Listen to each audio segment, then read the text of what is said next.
নমস্কার, কেমন আছেন সবাই? প্রিয়াঙ্কা লাইফস্টাইলের নতুন আরেকটি ব্লগে আমি প্রিয়াঙ্কা আপনাদের সবাইকে স্বাগত জানাই। আজ দিনটি ছিল মঙ্গলবার আর এখন বাজে ওই সকাল 10:30টার মতো।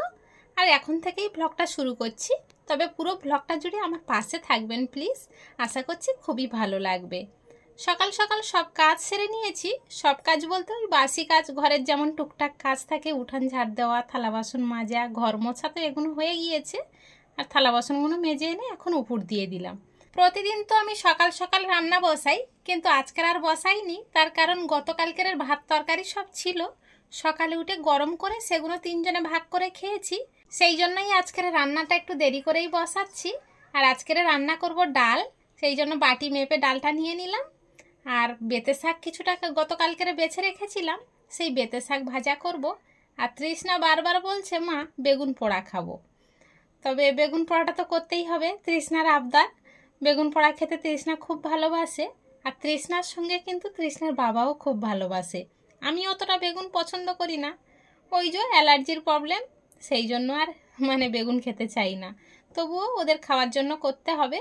আর বেগুন পোড়া করব বলে এদিকে শুকনো লঙ্কা, রসুন আর ডালে দেওয়ার জন্য তেজপাতা তো নিয়েছি, তবে শুকনো লঙ্কা ডালেতেও লাগবে। তবে এদিকে সব গুছিয়ে নিয়ে চলে এসেছি রান্নার কাছে, ভাতটাও বসিয়ে দিয়েছি। আর এদিকে শাকগুলো সব সুন্দর করে বেছে নিয়েছি, এবার একটু কেটে নেব। তবে বেতে শাক তো খুব ঝিরিঝিরি করে কাটতে হয় না, কারণ বেতে শাকটায় জল ওঠে বেশি।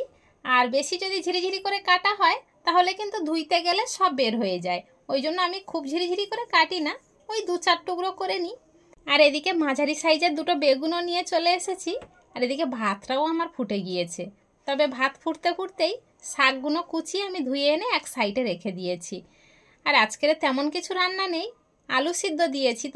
তবে ডালের সাথে আলু সিদ্ধ না হলে কিন্তু খেতে ভালো লাগে না, যতই বেগুন পোড়া দিই না কেন। আর এদিকে বেগুন পোড়া মাখবো বলে শুকনো লঙ্কা ভেজে নিয়েছি, ধনেপাতা কুচিয়ে নিয়েছি, পেঁয়াজও কুচিয়ে নিয়েছি। আর বেগুনের মধ্যে কিন্তু আমি রসুনগুলো দিয়ে দিয়েছিলাম। বেগুনের ভিতর থেকে এই যে রসুনগুলো বেরাচ্ছে, এবারে রসুনগুলো একটা একটা করে বেছে এক সাইডে পেঁয়াজের সঙ্গে লঙ্কা লবণ দিয়ে একসাথে মেখে নেব। কিন্তু প্রচণ্ড গরম তো, সেই জন্য আমি খুব বেশি তাড়াতাড়ি কাজ করতে পারছি না, ধীরে ধীরেই কাজ করছি। তবে উনানে পোড়ালে প্রত্যেকটা জিনিসের একটা সেন্ট বা টেস্ট দ্বিগুণ বেড়ে যায়। তো গ্যাসে অনেকে পোড়ায়, আমি কিন্তু গ্যাসে বেগুন পোড়াতে পারি না। অনেকে বলে ভালো হয়, কিন্তু আমি পারি না। তো যাই হোক, অনেকে তেল দেয় বেগুনের গায়ে, আমি কিছুই দিই না। এইভাবে আমি উনুনের ভিতরে দিয়ে দিই রান্না হয়ে যাওয়ার পরে। আর বেগুনটা সুন্দর সিদ্ধও হয়ে যায়, আর খেতেও ভারী ভালো লাগে। আপনাদের সাথে গল্প করতে করতে আমার বেগুনের খোসাগুলো ছাড়ানো হয়ে গিয়েছে। এইবারে পালা লবণ দিয়ে লঙ্কা, পেঁয়াজ, রসুনগুলো ভালো করে মেখে নেওয়ার। এইভাবে মাখতে মাখতেই মনে হচ্ছে জিভে জল চলে আসছে, তাই না বন্ধুরা? আমার মা কিন্তু ভীষণ সুন্দরভাবে মাখে, আর মায়ের কাছ থেকেই শেখা। কিন্তু মায়ের হাতের সেই টেস্ট আর পাই না। নিজে করলে যা হয়, নিজের হাতের টেস্ট পাওয়াই যায় না। কিন্তু যখন মায়ের কাছে যাই তখন কিন্তু মায়ের হাতের মাখানো আলু সিদ্ধ বা বেগুন সিদ্ধ সব কিছু কিন্তু খেয়ে আসার চেষ্টা করি। তবে এটা মাখানোর পরে কত সুন্দর লাল হয়ে গিয়েছে দেখুন। আসলে শুকনো লঙ্কা দেওয়া হয়েছে তো, সেই জন্যই। এইবারে ধনেপাতাগুলো দিয়ে ভালো করে মাখিয়ে নেব, তাহলে কিন্তু মাখানোটা আমার কমপ্লিট হয়ে যাবে। যখন মেখেছি বেগুনটা তখন তো একবার ভাত দিয়ে খেয়েছি, যখন ভিডিওটা এডিট করছি তখন মনে হচ্ছে আরও একবার যদি পেতাম বেশ ভালো লাগতো খেতে, তাই না বন্ধুরা? দেখেই কিন্তু আমার এটাই মনে হচ্ছে। তাহলে চলুন বন্ধুরা, আর ব্লগটা বেশি বাড়াচ্ছি না, এই পর্যন্তই রাখছি। দেখা হচ্ছে খুব শীঘ্রই নতুন আরেকটি ব্লগের সাথে।